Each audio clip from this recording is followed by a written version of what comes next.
What's up, y'all? Welcome back in the shop. Today I got something a little different. Y'all know me by now. I always have something a little different.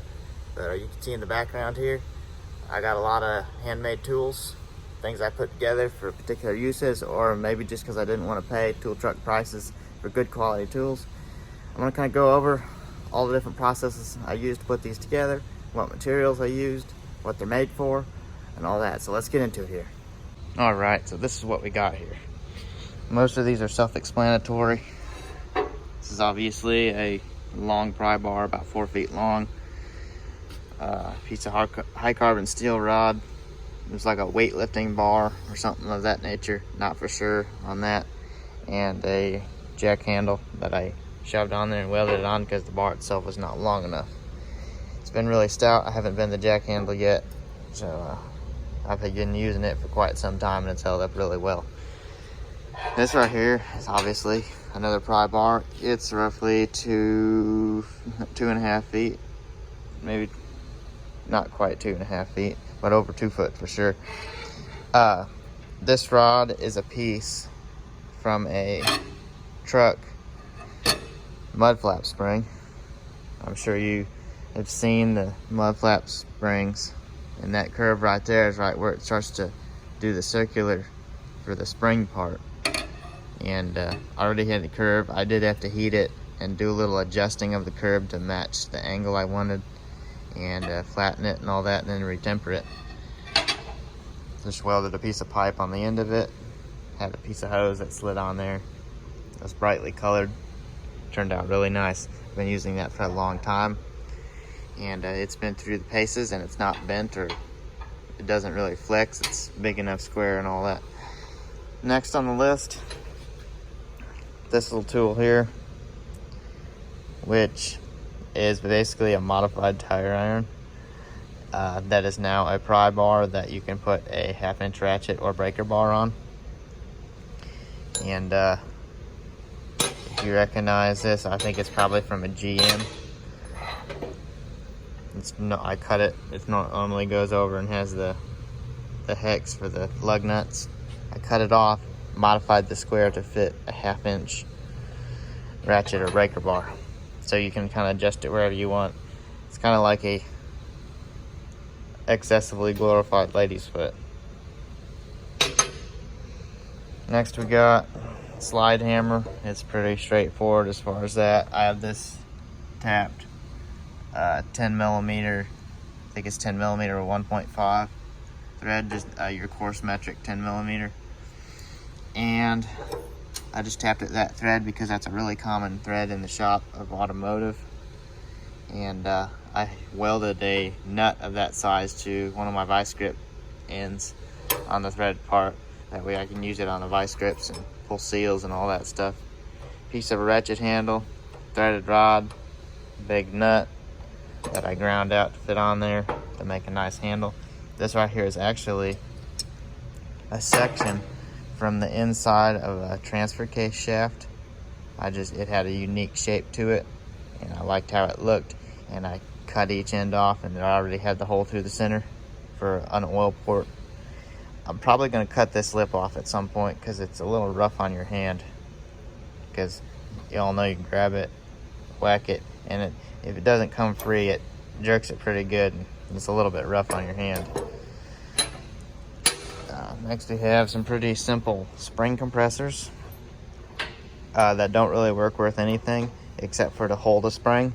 They're not really good for compressing, but they are really compact, and in a tight spot they work pretty well for just holding the spring. You could use the weight of the car to hold it down, and then just put these on and lift it up, take your spring out. And that was what I made them for years ago when I didn't have a set of spring compressors. If I had to modify them, I would weld a piece of pipe or whatever spacer on here, so the distance on the rod is a little more, because they kind of get in a bind and then they don't want to slide.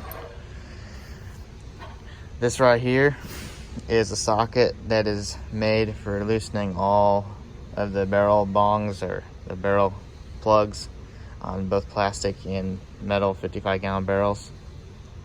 This works on the bigger style metal and plastic, and this works on the smaller style metal and plastic both.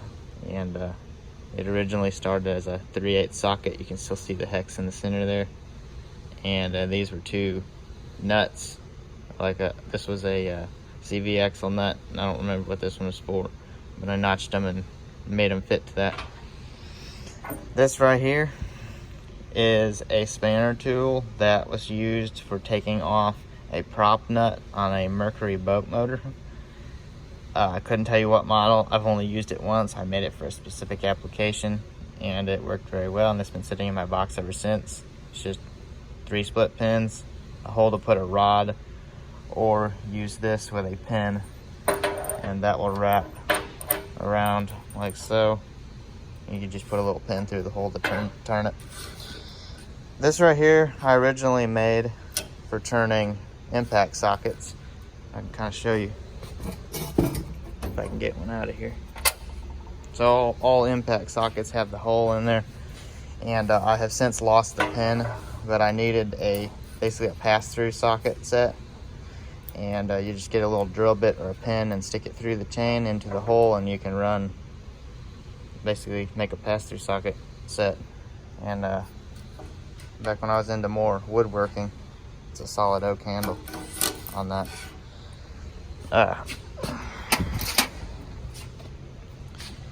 Next on the list we have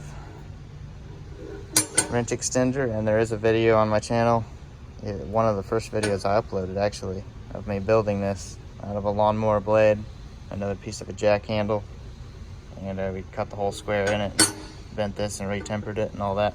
Check that out if you're interested in that. This is a tool for getting exhaust hangers off.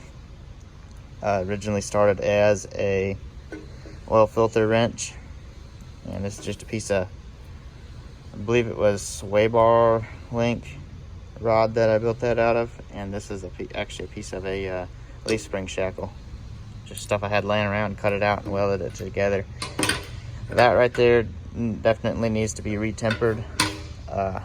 It tends to slowly bend over time, and it's hard to temper one section of it and keep the rest of it hard, which is what I'm running into on that.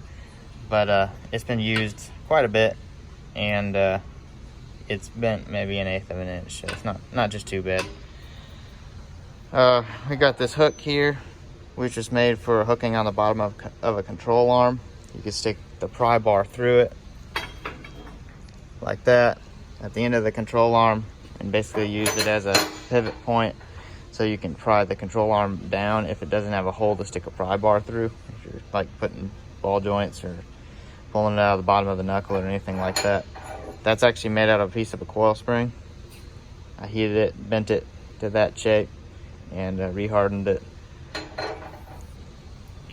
We got a very simple piece of 5/16 brake line for blowing out cats or anything where you need to blow backwards.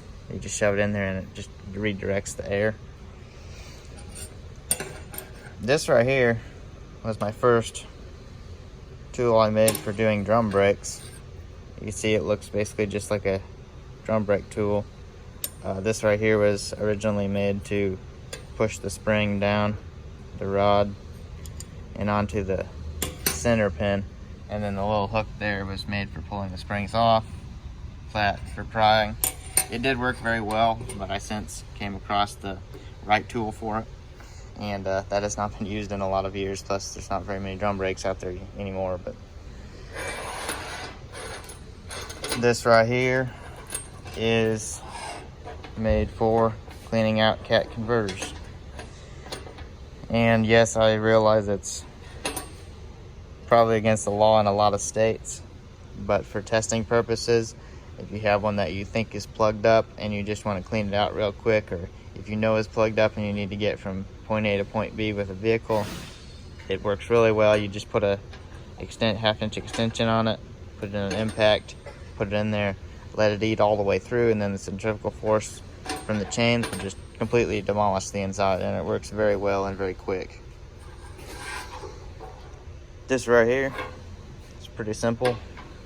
Years ago I wanted a durable pocket knife that was basically indestructible. and this is what I came up with. It's made out of some bed frame material. The blade is bed frame material, and if you know anything about bed frame material, it's very good quality, high carbon steel. It's really hard to drill through. It's just one strength softer than like a drill bit, so you can drill through it. Just takes a lot of effort. But this is a folding lock knife. It's hard for me to do this with one hand, but see the lock there?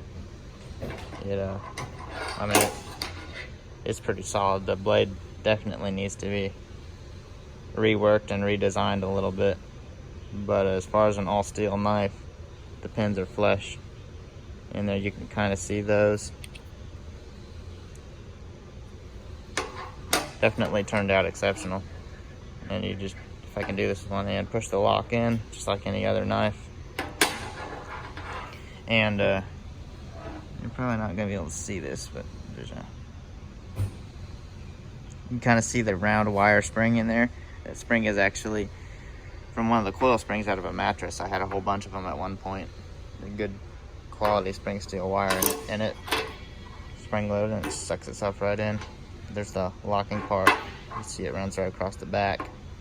There's a pin through the center right there. Alright, that's all the handmade tools that I could find. I'm sure I have a few more around, maybe at the house and stuff, but this is the majority of what I've put together over the last 10 years. For whatever reason I built it, or some of it's just because I like putting stuff together like that. And as far as time consuming and cost effective, no, it's not worth it a lot of time, but in a pinch, and it's fun. So thanks for watching. If you like my content, be sure to thumbs up it, subscribe on YouTube, follow me on Facebook and all that good stuff. And until next time, there'll be more videos coming.